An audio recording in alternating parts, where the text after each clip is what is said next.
everyone, and thank you for joining us today for our information session regarding the Roadmap Connect 2023-2024 Social Purpose Real Estate Program Series, brought to you in partnership with CP Planning. So just a note that this session will be recorded, so feel free to turn off your cameras. But before I jump into what we have in store for you all today, let us begin with a land acknowledgement.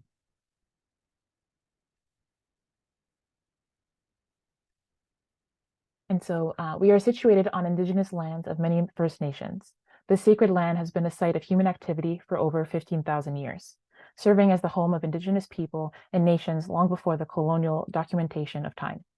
The territories of the Huron-Wendat and Anishinaabe nations, the Haudenosaunee Confederacy, and the Mississaugas of the Credit First Nations hold space for the daily activities of every settler that resides in the meeting place of Takaranto. As a reminder, we exist in connection to the One Dish, One Spoon Treaty, and as we learn from Indigenous teachings, it is our responsibility together to protect this land. As we discuss development and planning, we must recognize how these disciplines have been made exclusive and inaccessible, and how they have been weaponized against Indigenous people across Turtle Island. Within the context of social purpose real estate, we recognize both the opportunities and the limitations of this form of development as we all work towards reconciliation. Development for social purpose real estate is not enough. It is an approach and a tool that can be used to make access to space more equitable, but there's so much work yet to be done to see land given back to Indigenous leadership, and to see housing, community space, and social infrastructure as a human right.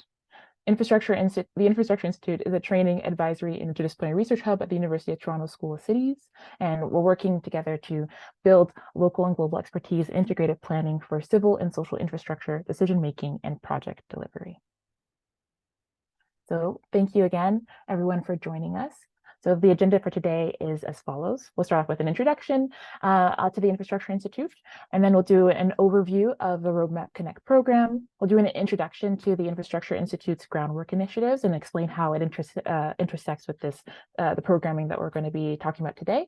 And we'll go give an overview of all the different programs available. Then we'll talk about some of the key impacts of our previous cohorts who have gone through these programs. And then we'll go through an FAQ, some of the questions that have been asked time and time again about how people can get involved and what they should know. Then last but not least, we'll have a Q&A. So if you have any questions, feel free to put them in the chat and we'll get to them as when the time comes. So first off, I'll pass it off to Helen to talk about the Infrastructure Institute. Yeah, thanks, Alexandra. Hi, everyone. My name is Helen. I'm project lead for the Infrastructure Institute. So I just wanted to come in and give you all a brief overview of what we do. So like Alexandra said, we're a training, advisory, interdisciplinary research hub we're based at the School of Cities at the University of Toronto.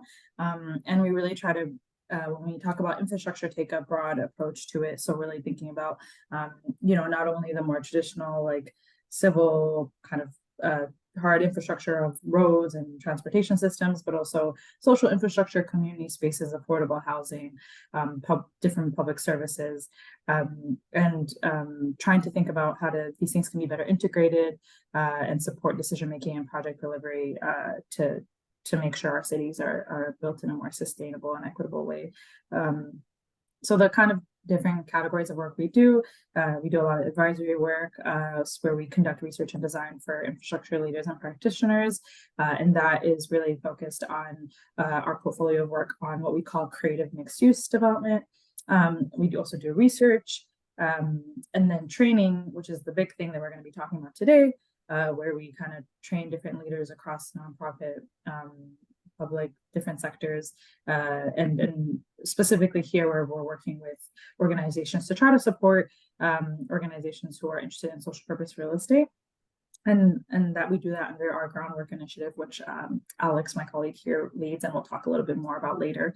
And engagement also is another thing we do. So we do public engagement on the different city building and infrastructure issues that we work across with practitioners, policymakers, and just community organizations and the broader community, rather. Next slide. So yeah, I just wanted to give an overview of what we're calling Roadmap Connect. Maybe we can go to the next slide. So for some context, our team at the Infrastructure Institute, we're partnering, I'm really excited to partner with CP Planning. So for those who don't know, CP Planning is a nonprofit urban planning organization practicing a human rights approach to community planning. To achieve these outcomes, their strategic priorities are affordable housing, jobs in the trades and urban agriculture, and access to community service spaces. And so we're partnering with CP Planning specifically on an initiative that they launched last year called the Roadmap. So the Roadmap for Redevelopment Plans to Confront Systemic Racism, that's the full name of the project, but we usually just refer to it as the Roadmap, addresses problems of systemic racism, displacement, and low planning outputs of affordable housing. And the project addresses these problems through inclusive neighborhood planning hubs supported by strategic planning, mentorship, which is going to be the we're essentially the delivery partner on the mentorship activities of this program, and vertical integration between racialized communities experiencing displacement pressures and those with assets, knowledge, or the social capital to plan and develop affordable housing.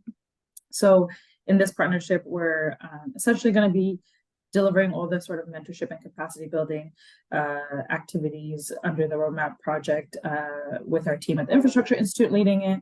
And we're building off of the existing program series that we have in our groundwork initiative. And we'll talk more about the details later, but the slight kind of thing to note is this program with CP Planning, the Roadmap is and Roadmap Connect is very specific to affordable housing development. And yeah, so Roadmap Connect program builds on Infrastructure Institute's, like I said, our social purpose real estate programs, and also CP Planning's kind of program design work and broader program that they're doing for the Roadmap to target and support nonprofits led by racialized people to successfully pursue and implement affordable housing and development programs.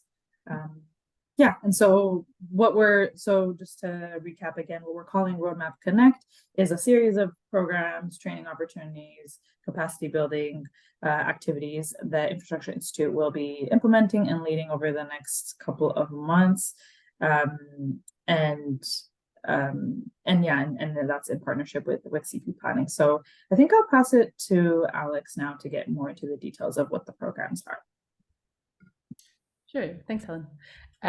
So I'll speak to the just the groundwork initiative as a whole, and we'll get into more of the details of each program as we go.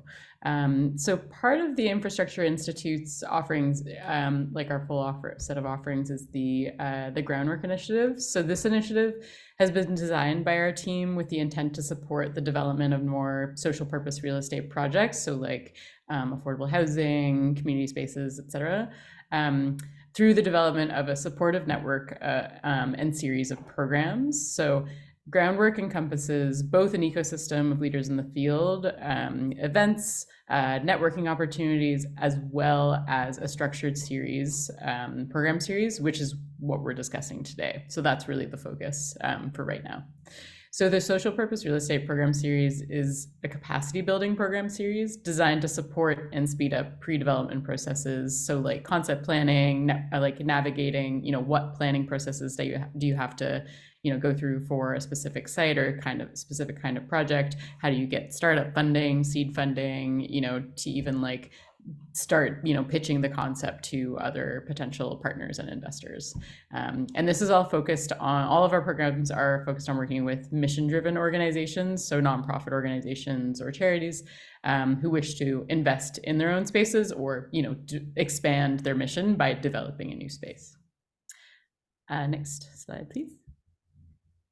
So this is just the really basic overview of the three main components of the program series. So looking more closely at the programs now, so we've developed this capacity building program series, seeking to support organizations in the development and improvement of spaces, whether you have an existing space or are hoping to, as I mentioned, expand your organization's mission by developing a new space. We've developed the series so that you can fit into each different program in the series in a different way. And we're working right now with specifically organizations in Ontario. So what does each part of this program series mean? So the series starts with our SPRE 101 series. So this is a series of videos that we actually have available online now, and we can share a link to that after the info session as well. So this is a series of videos that introduce the basic concepts included in the term social purpose real estate. So, we start with, what is social purpose real estate? And there's a 5-minute video on that. And then we go into, what are some of the planning processes? What are the funding and financing structures? How do you think about, business modeling and concept planning and developing your project and that kind of thing? Just really focusing on introducing some of the basic terms. And then the second program in the series is the Organizational Readiness Program. So this is a program that's offered over the course of 6 weeks. It's 1.5 hours per week on Zoom. And really it's like a guided assessment of an organization's readiness, like your capacity and your team's ability to start really even like thinking about developing a project. So, like what do you need, what kind of team members do you have to have working on the project? Who has the time to work on the project? How do you start working with your bank, et cetera, so that you really feel comfortable, navigating all the processes that you'll need to. And then the third program in the series is the Accelerator program, which is the longest program and the more intensive program of the whole program series, but still working very closely with our team, and we provide support, throughout the whole program.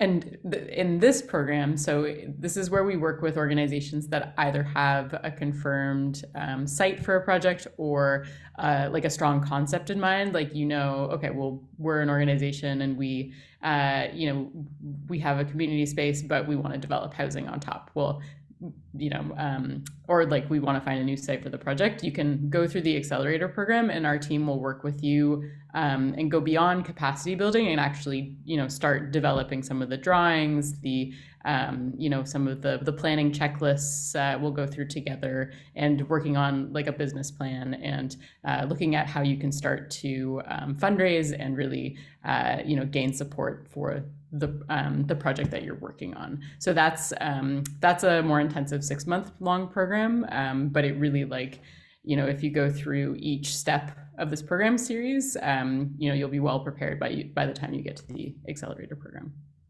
Next slide, please. And so so I just wanted to share, the text is weird there, but this is just an overview of some of the videos that are included in that SPRE 101 video series. So introduction to social purpose real estate, then going into learning more about some of the planning processes and terms, and then into routes to acquisition, which can provide a little bit of an overview of the main ways in which organizations in Ontario are currently accessing space and acquiring spaces. Then looking at concept planning and development and how to turn your organization's mission into a strong concept for a new space. And then into business modeling, so like developing a pro forma, a business model that works for the current operations of your organization, and then includes a plan for incorporating the new space and building new space. And then arguably the most popular topic of funding your project, we go into that in a little more detail in this video as well. And so I think at this point I'm passing it over to Alex again, just to go into some more detail on the other programs that I mentioned as well. Thank you, Alex. And so we're actually currently in the process of doing it. We're leading a series of webinars that are happening now. We just wrapped up our third session yesterday, and so we have a few more coming up that will be from March to July in the new year. So make sure to check those out. So this is a 10-part free webinar series. It is really designed to enhance your knowledge and capacity and empower different nonprofit organizations or charities to become partner ready to pursue these different real estate development projects, whatever these may be. But they're really oriented around like affordable housing and understanding what the kind of like details of it, really focusing on how nonprofits can prepare their boards to plan, propose, and partner to build and operate housing, but also to learn some like real estate financial literacy skills. So you can actually watch the first two right now. Previous webinars are available on our website, but also our YouTube channel. So you can make sure to check back there to see when the other sessions are coming up if you can't make it. But otherwise, make sure to subscribe to our newsletter so you can stay in the loop about when the next sessions are coming up, and you can attend live and participate in the Q&A. So some of the previous topics that we've addressed are development finance in 2023 with Tristina from SHS Consulting. We also talked about building board buy-in, and we spoke with representatives from Civic Action and from another local organization. And then we're going to be talking about also like partnership development, but then also what being on a board as a real estate professional can do to advance your career with other folks in the city building sector. And there's more to come, so keep these in mind. And some of the key takeaways or things that you'll learn through these different sessions are just like some introduction to some of the basic concepts around like development, but then also again refining your kind of like understanding of like finance and the different intricacies of like actually making these or funding and financing these different projects, but then also how to prepare your board to get on board ultimately. It was a bad pun, but how to get a buy-in for these different projects and make them happen. And then next we have the organizational readiness program. And so this is really also, again, a free public program. And so, and Alex, you already gave a pretty good introduction to all of it. So the main things you need to keep in mind is that the deadline for this is currently open for the application period, and it ends in January 8th in the new year. And then after that, these sessions will run from January 16th to February 20th, 2024. So some of the topics we'll be addressing are, as you can see here, like connecting communities, mission, and the different concepts. Again, talking about how to build your organizational capacity and preparing your boards. Again, we'll be diving into funding because there's always so much you can learn. And the great thing about these different sessions is that, it's in a smaller cohort will be there, other groups will be there. So it's an opportunity to network with other groups, but then also with these different professionals that you can get insights with and ask them through different opportunities to ask them some more tailored questions that may help you to advance your different projects. And so some of the key takeaways from this, like these sessions, is that you'll get a checklist of questions that you can ask your team internally to prepare and assess if you're prepared to get to the next level. Will also help to respond to different questions that can help to guide your capacity development over time and help to build an action plan to prepare your team for a social purpose real estate project. And then next, there's the Accelerator. So again, the application deadline for the Accelerator is still open, and it'll be closing in February 27th in 2024.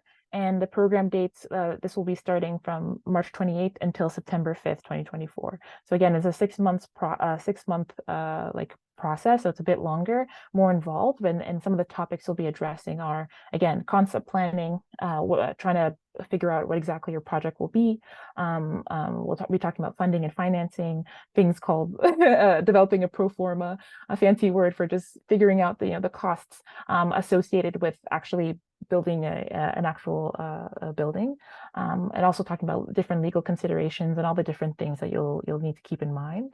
Other key takeaways from this is that we have a bunch of members on our team that are architects or urban planners and have different expertise that they can add to support your project, your pre-development phase of your projects.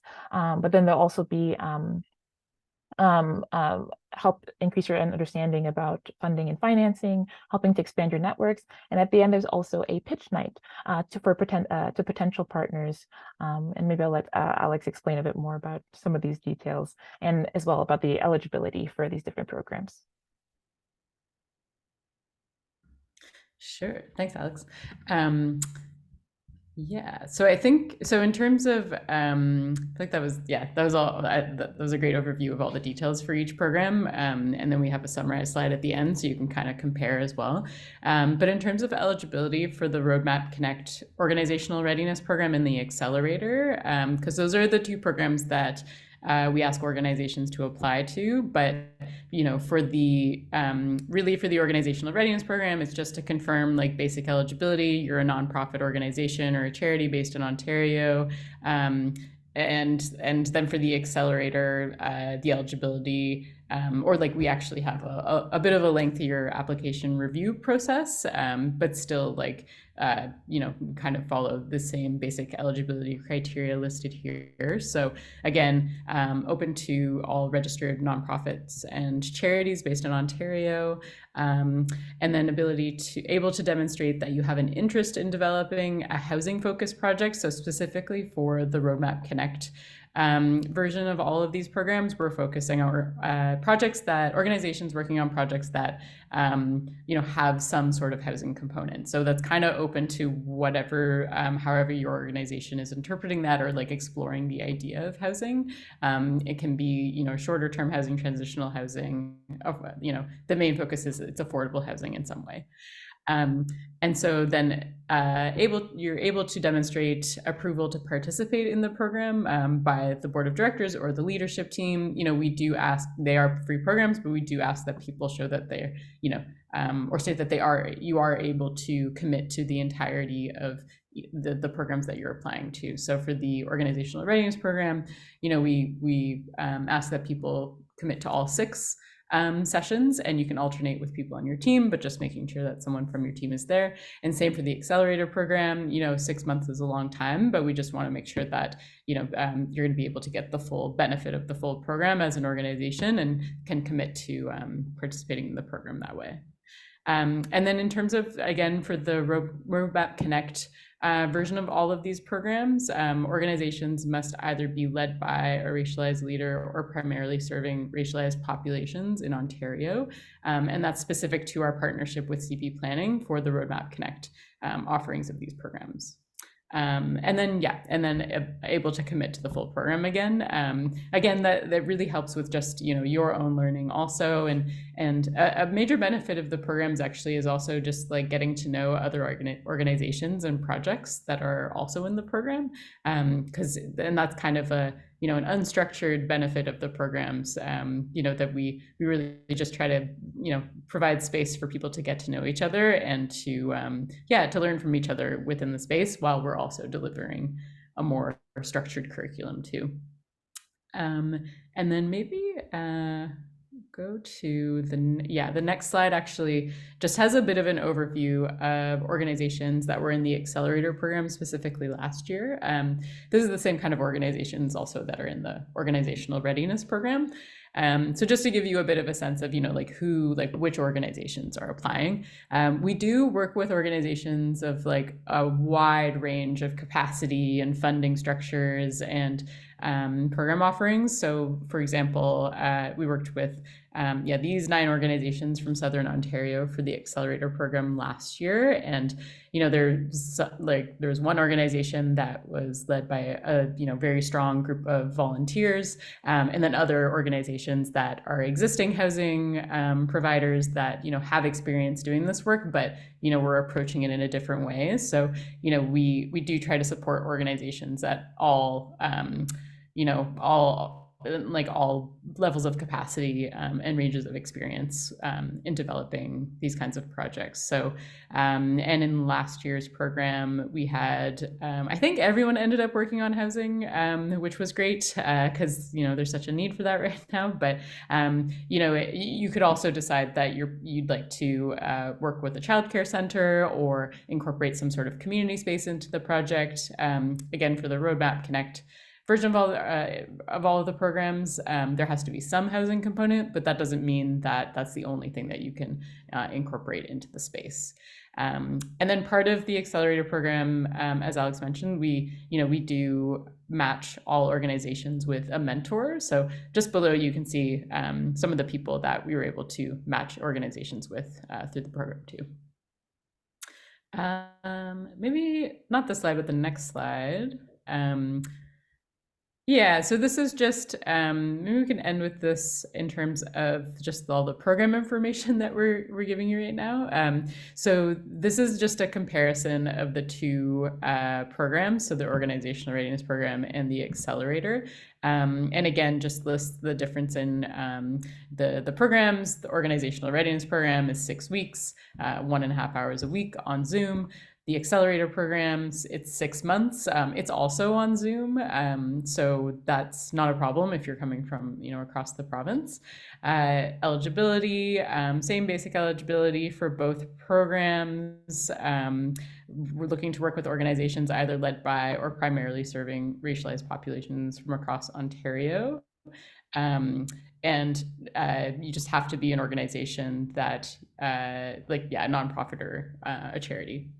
Commitment, yes, I went over that. And then in terms of the application process, application processes, I'd say for both programs are fairly straightforward, and really just help us to gauge, where you're at with your projects, or like the idea that you're thinking about. So, and then we review applications specifically for the Accelerator program, the longer program, and try to figure out, is this project in a place where we can actually provide support, over the course of the 6 months in a meaningful way that will move the project forward. And we do, so if you're considering, oh, I don't know if we're in the right place, if you don't know if we're far along enough or like have enough of an idea of a project, we highly recommend that you sign up for the Organizational Readiness Program first. And really, that's a great way to like think through the project, see, what do you have in place, like what components of the concept do you already have a good understanding of, and then you can apply for the Accelerator program or decide if you want to apply for the Accelerator program once that program finishes.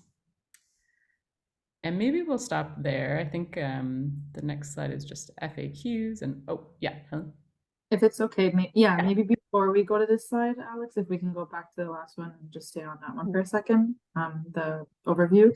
Yeah, I just wanted to, because I think actually maybe you're going to get to it in the FAQ, but I was just going to say, because there was a question in the chat about whether folks can apply to the Accelerator now. Yeah, absolutely. If you feel like you're already like farther along than what the Readiness program is offering and you want to just apply straight for the Accelerator program, you can. The organizational readiness is not a prerequisite for the Accelerator, but for groups that are kind of early days starting off and figuring out their project, we do recommend to do both. And I also wanted to mention in terms of the application, for the org readiness, it's pretty straightforward. For the Accelerator program, I'd say one thing that would be good to keep in mind when you're filling out the application, there is a question about your concept or your site on there. And that is, I think we're pretty flexible about, we're not requiring that people necessarily own a site or anything like that, but at least have a clear sense of the location and the concept of the project. And if you do have any sort of relationship to the site, whether it's a long-term lease, ownership, whether it's something you're looking to acquire, whether it's something you're doing in partnership with another organization, it would be good to just share those details with us on the application, because it helps us kind of understand where your project is at. And happy to answer any questions about that, but just something I wanted to know. Thank you. But yeah, I'll just go very quickly through the FAQs that we usually get. So the first question is, what is social purpose real estate? Which is very fair because it's a new term used in the planning and development sector to describe projects developed to deliver social value. So this includes affordable housing and transitional housing, shelters, but it can also be childcare centers, community spaces, cultural spaces, and any combination of these in what we call creative mixed use. So another question, again, for people saying they're interested in doing social purpose real estate related projects, should we still apply for the Roadmap Connect programs? And so, as Alex mentioned, there needs to be an affordable house for the Roadmap Connect version of this programming. There needs to be affordable housing project like component involved, and as well as the other criteria we already mentioned. But like if you're interested in like, I guess, broader social purpose real estate ideas, like we said, art centers, daycares, and that's your main focus, then you can wait for some of our the next round of our groundwork initiative programs to open up, because those will be those are more open and geared towards those types of programs. Some other questions we get is that, and Helen already answered is that, yeah, if this is a prerequisite, the organizational readiness program, is it a prerequisite for the accelerator? No. Do you have to apply for the accelerator after you've done org readiness? No. You can get to that point and say, you know what, I need time with my organization to figure out what the next steps will be, and that can take as long as you need it. It's all up to you, but yeah, it's not a prerequisite to follow the whole length of our programming, and not in that set time frame either. You can always come back as long as we're still running it. And then, yeah, is it a requirement for organizations to have a confirmed project site for both programs? No. But yeah, as Helen said, give us as much information about what you're thinking, what you do have, what you're trying to get to, so that we can best understand if this program is really helpful and helping to get you there. But yeah, otherwise, we can open it up for questions and answers. So thank you very much, everyone, for listening. I'm just going to leave here. We have our contact details. We'll send actually the slide deck afterwards, so you can take a look at this in your own time and share it amongst your teams. But otherwise, yeah, if you have any questions, feel free to let us know. I'm just going to stop sharing.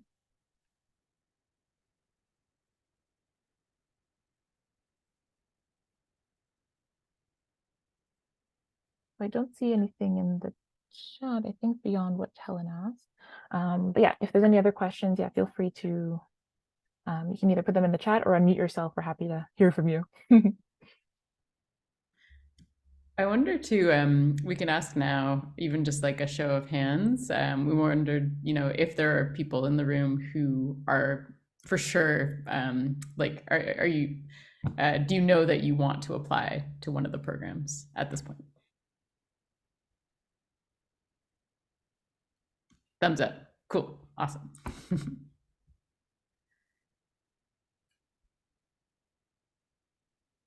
let's use a comment in the chat. Let me see. Yeah, Teresa, thanks for your comment or your question. So a nonprofit arts center that may have an opportunity to work with an affordable housing organization to develop a SPRE project. Would it make more sense to wait for groundwork in 2024? I would say that if you are interested and looking like you will be working with a housing organization, and there will be therefore a housing component in your project, I think you can definitely still apply for the Roadmap Connect program. As long as you meet the other eligibility criteria, which I believe you do, I would still encourage you. And if that changes at any point, like if you put in an application and then decide, hey, we're not really ready to explore housing yet, we can always defer your application to like hopefully the next program series we can put on. So I'd still encourage you to apply.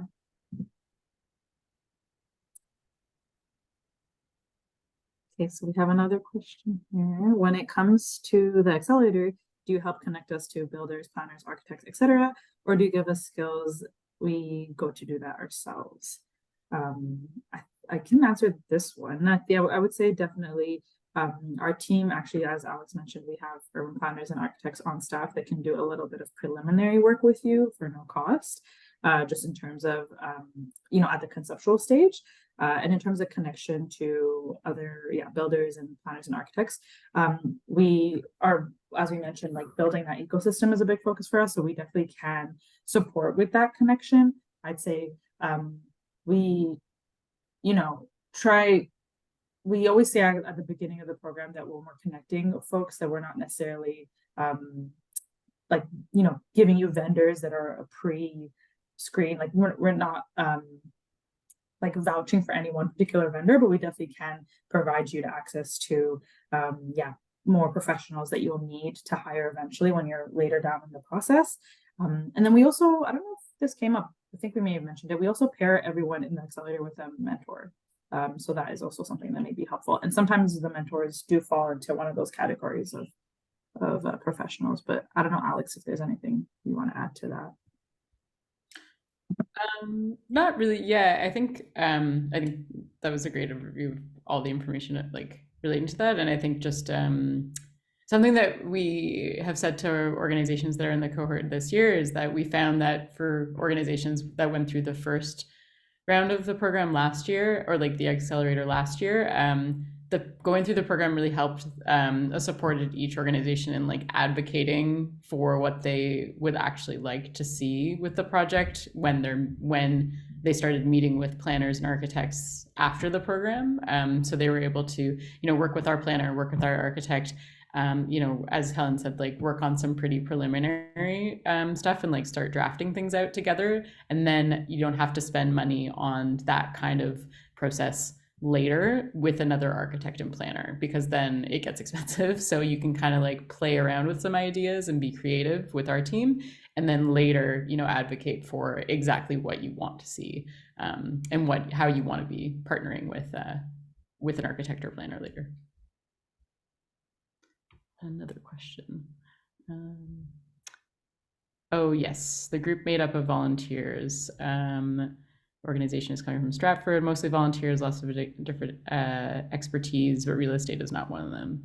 Yeah, I'd say it really depends on the group of volunteers. Like this group, you know, basically treated it like a full-time job or like part-time jobs for a lot of the people on the team. And I think like, you know, just starting with like going through the organizational readiness program, I think would be a really great first step for just, you know, going through some of the questions with our team, with the guest speakers that we have come in, so they can speak to, you know, how much time is each part of the process going to take, you know, what capacity is it good to have confirmed on your team. You don't necessarily have to have a team of real estate professionals, but you do have to have, you know, regular meetings, you know, decision-making processes and structures in place, and enough people that you can really carry the project for, you know, not just a year, but probably like 3 to 5 years is a good commitment to start.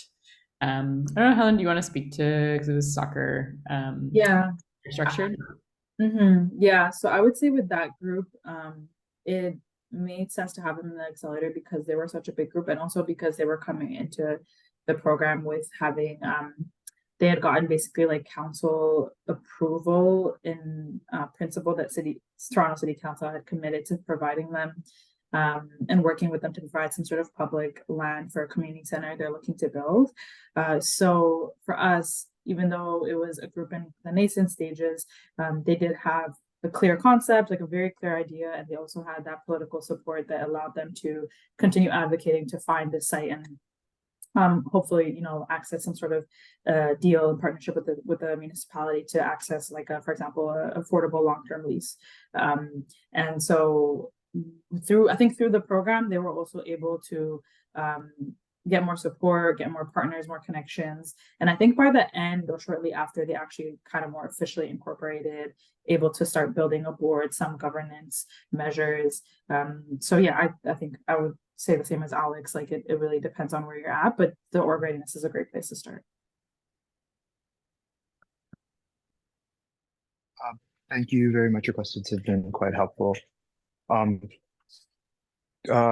Currently, we do have a preliminary board, and we're working with City of Stratford because they're updating their official plans to start putting more affordable housing components in it, which has been interesting to say the least.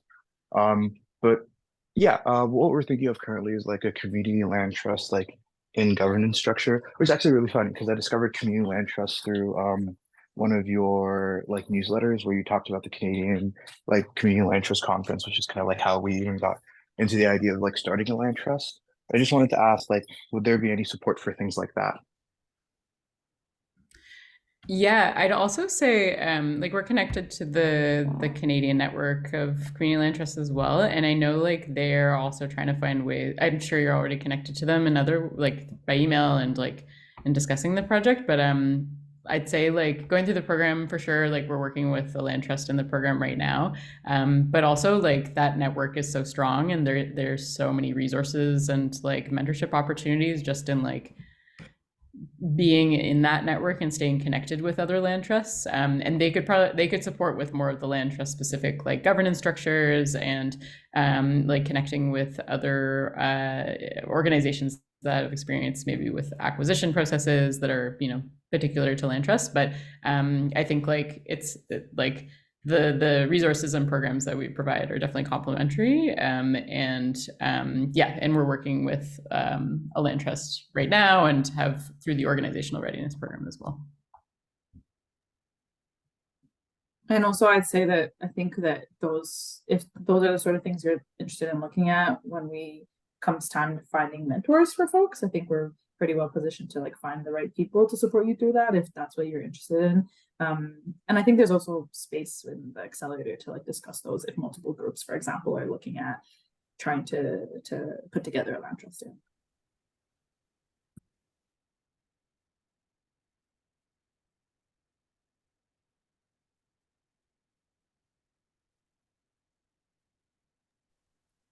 I'd also say that I think for folks that are working with more grassroots organizations, connecting with your municipality is like a great first start. I think like finding if there are partnerships or opportunities to tap into whatever your city's goals are for building affordable housing, or also if you're interested in partnering with like other existing housing providers or organizations, like those are things we are really interested in exploring further and supporting groups through. So yeah. I was just gonna add, because that made me think also about the pitch night that we haven't spoken to too much today, but like at the end of the accelerator is a pitch night where we, it's not like a competitive night, but it's like a party to celebrate, all of the work that the organizations do through the accelerator program, and then to, share or like pitch your project to a room full of, investors, partners, counselors, government officials. Like we work with each group or group in the accelerator to figure out like who would you like to see in that room, like who do you need to pitch to move your project to the next step. So really that could be anybody, and like the outcome of the program will be different, like might be different for each organization in like creating something that you can take and pitch to other potential partners and like advocate for the work that you're trying to do and move it forward. So yeah, so it does look different for everyone, and that's why for the accelerator program there's a little bit more of an application process than for the other programs, because we try to figure out, like how can we work, who can we work with, how can we actually help you to like get to that point where you can pitch your project at the end of the 6 months.